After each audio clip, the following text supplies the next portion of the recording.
Hello friends, Rudra here, and this is the polity section. And in this section we are going to study about the Indian Councils Act 1892. तो Indian councils act 1892 पहले हम देख लें कि 1861 में क्या बदलाव मुख्य रूप से हुआ था। तो 1861 इंडियन काउंसिल्स एक्ट के उसमें हमने देखा था कि प्रोविंशियल लेजिस्लेटिव काउंसिल्स एस्टैब्लिश किए गए थे। मद्रास बॉम्बे प्रेसिडेंसीज की उनकी लॉ मेकिंग पावर्स को रेस्टोर किया गया था। नए लेजिस्लेटिव काउंसिल्स बंगाल में, नॉर्थ वेस्ट फ्रंटियर प्रोविंस में और पंजाब में एस्टैब्लिश हुए थे। गवर्नर जनरल के पास ऑर्डिनेंस मेकिंग पावर दी गई थी। And how this council was different from the earlier 1861। तब इसका बैकग्राउंड क्या है?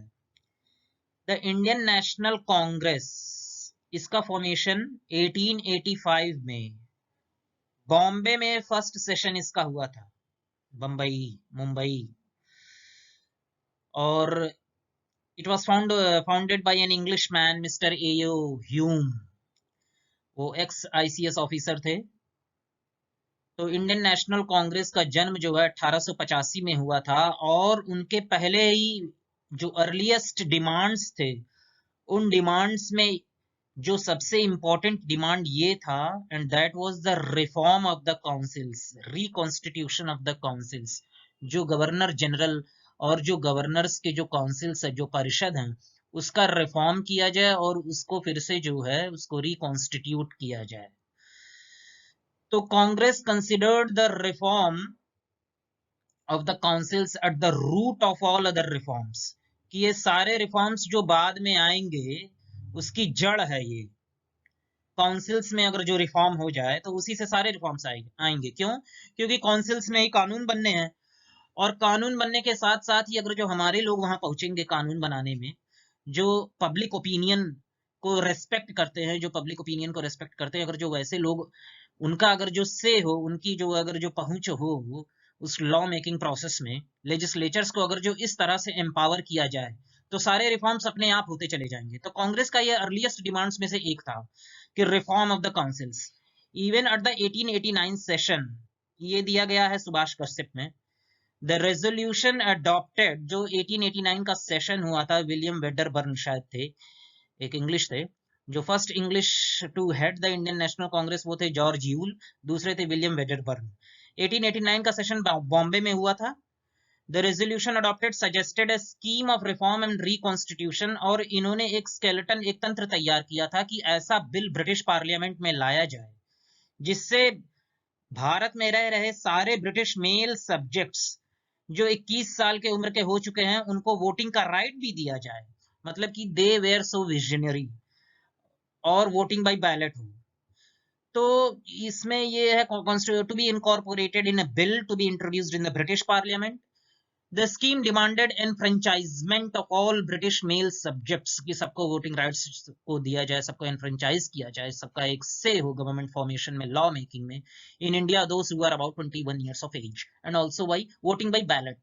इन 1891 कि मतलब कि हर साल कांग्रेस का ये जो रेजोल्यूशन, ये जो डिमांड था, ये बहुत ही एम्फैटिक होता गया।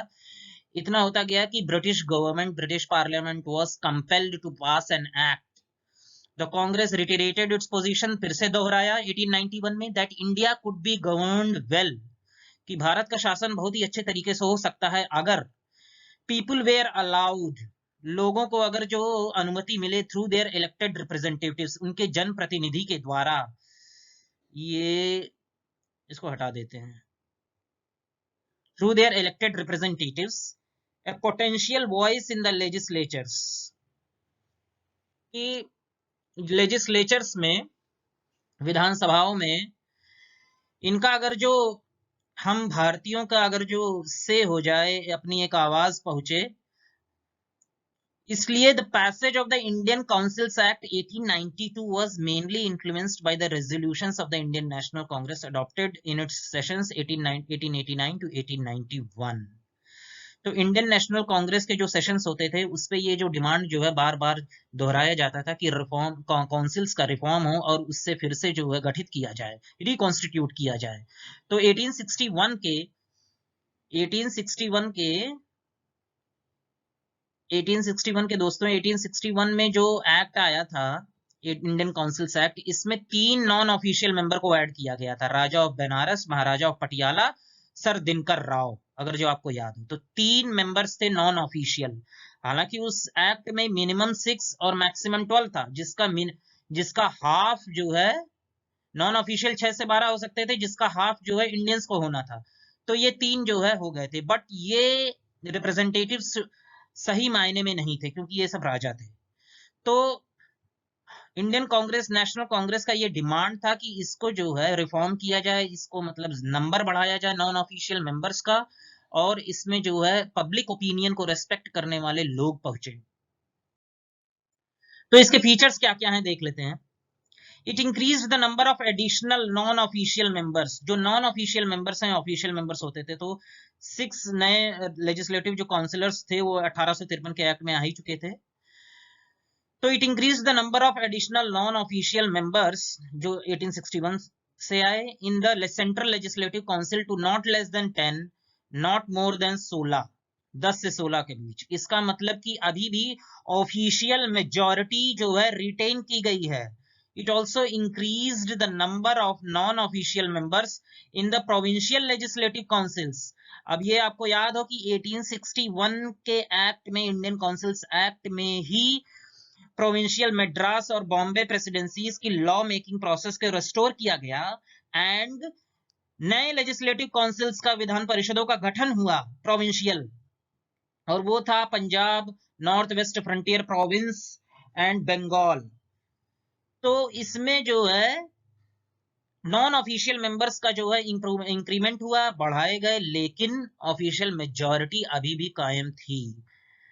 It increased the functions of the legislative councils. अब लेजिस्लेटिव काउंसिल्स में जो है इसके कार्य बढ़ा दिए गए, और वो कार्य कैसे बढ़ा दिए गए कि क्या क्या फंक्शंस बढ़ा दिए गए, and gave them the power of discussing the budget. अभी तक क्या था कि जो पोर्टफोलियो सिस्टम लॉर्ड कैनिंग लाए थे 1859 में, और जो जिसका रिकॉग्निशन 1861 में दिया गया था कि 1 और मोर डिपार्टमेंट्स, जैसे फाइनेंस डिपार्टमेंट है वो बजट बनाएगा, लेकिन उस पर कोई जो है चर्चा परिचर्चा नहीं किया जा सकता था। लेकिन अब 1892 के एक्ट में ये पावर दिया गया, you can discuss the budget, आप जो है बजट डिस्कस कर सकते हैं, and address questions to the executive on matters of public interest, कि जो है पब्लिक के हितों के ध्यान में रखते हुए अगर जो कोई मुद्दा ऐसा है जो पब्लिक इंटरेस्ट में है, तो आप एग्जीक्यूटिव से, कार्यपालिका से, एग्जीक्यूटिव काउंसिल्स से आप क्वेश्चन कर सकते हैं। तो ये बहुत बड़ा जो है अचीवमेंट था इंडियन नेशनल कांग्रेस का। It provided for the nomination, election नहीं है दोस्तों, ये नॉमिनेशन है, नियुक्ति है। It provided for the nomination of some non official members. कुछ नॉन ऑफिशियल मेंबर्स अब कहां से आएंगे, अब राजा वजह नहीं आएंगे। लिखा है क्या, जो सेंट्रल लेजिस्लेटिव काउंसिल है जो 1853 से आई है, जो 6 नए लेजिस्लेटिव काउंसिलर्स 1853 में, याद रहे कि 1853 ही एक्ट ऐसा था जो चार्टर एक्ट ऑफ 1853, जिसमें एग्जीक्यूटिव काउंसिल लेजिस्लेटिव काउंसिल को बांट दिया गया था। तो जो सेंट्रल लेजिस्लेटिव काउंसिल है उसमें वायसरॉय कुछ मेंबर्स को नियुक्त कर सकता है। किसके सिफारिश पे, on the recommendations of the provincial legislative councils और बंगाल चैम्बर ऑफ कॉमर्स। ये एक बॉडी थी, कॉमर्स रिलेटेड बॉडी थी बंगाल में। तो सेंट्रल लेजिस्लेटिव काउंसिल में कुछ मेंबर्स वॉइसरॉय की परमिशन से, नियुक्ति से आ सकते थे, लेकिन सिफारिश, रिकमेंडेशन प्रोविंशियल लेजिस्लेटिव काउंसिल का होना था और बंगाल चैम्बर ऑफ कॉमर्स का। और प्रोविंशियल लेजिस्लेटिव काउंसिल में भी कुछ मेंबर्स का नॉमिनेशन हो सकता था गवर्नर के थ्रू। मतलब है तो ये इलेक्शन, क्यों, क्योंकि सिफारिश कौन दे रहा है, district board, municipality, universities, trade associations, union सब, जमींदार्स, चैम्बर्स। तो ये जो थर्ड टायर ऑफ गवर्नमेंट है, यहाँ से कुछ मेंबर्स ये लोग रिकमेंड कर सकते थे कि भाई आप इन लोगों को जो है विधान परिषद, विधानसभा जो भी रही हो, प्रोविंशियल लेजिस्लेटिव काउंसिल है, वहां पर इन सब की नियुक्ति करें, ये हमारी तरफ से जो है लॉ मेकिंग प्रोसेस में जो है हमारे विचार रखेंगे। तो है तो actually nomination, by the viceroy, by the governors. But ये कह सकते हैं कि एक इलेक्शन का कुछ एलिमेंट है, कुछ रिप्रेजेंटेशन है, क्योंकि वो किसी के रिकमेंडेशन पे जो है आ रहा है। अब एनालिसिस क्या है? The act made a limited and indirect provision. Directly elected नहीं हो रहे हैं, लेकिन इनडायरेक्ट है कि प्रोविंशियल लेजिस्लेटिव काउंसिल जो है रिकमेंड कर रहा है वायसरॉय को, और जो गवर्नर को कौन रिकमेंड कर रहा है? ये डिस्ट्रिक्ट बोर्ड्स, म्युनिसिपैलिटीज, जमींदार, ये सब, for the use of election in filling up of some non official seat. Some, सारे नहीं, some, both in the central and provincial legislative councils, केंद्र में भी और जो है प्रोविंसेस में भी, स्टेट्स में भी। लेकिन ये बड़े चालाक थे अंग्रेज, कहने को तो ये सिफारिश ले आए, लेकिन word election was however not used in the act. Election का उस शब्द इन्होंने यूज नहीं किया। क्यों? क्योंकि ये जान रहे थे कि अगर जो हम इलेक्शन का शब्द यूज कर लेंगे तो ये जो है तुरंत अगला इनका डिमांड होगा कि अब इलेक्शन के दायरे को बढ़ाओ, अब सारे लोग वोटिंग दें, जैसा कि कांग्रेस का अर्लीस्ट डिमांड्स रहा है। The process was described as nomination and made on the recommendation of certain bodies। है तो ये नियुक्ति, लेकिन सिफारिश के जो है बेसिस पे है, रिकमेंडेशन के, तो ये इनडायरेक्ट इलेक्शन कह सकते हैं, but election word was not used. So in this we are seeing that non-official members have been increased, but the official majority has been retained. There have been additional powers given to the legislative councillors, non-official members, to address questions, to discuss the budget. These were certain improvements which was the result of the earliest demands, the emphatic demands of the Indian National Congress. So these sentences can be added in the mains. Mains में आप ये जो है बाकी लिख सकते हैं. So in the next session we will see the Minto-Morley reforms 1909 कि ये कैसे जो है भारत और पाकिस्तान के बंटवारे की वजह बना 1909 Minto Morley reforms. So thank you.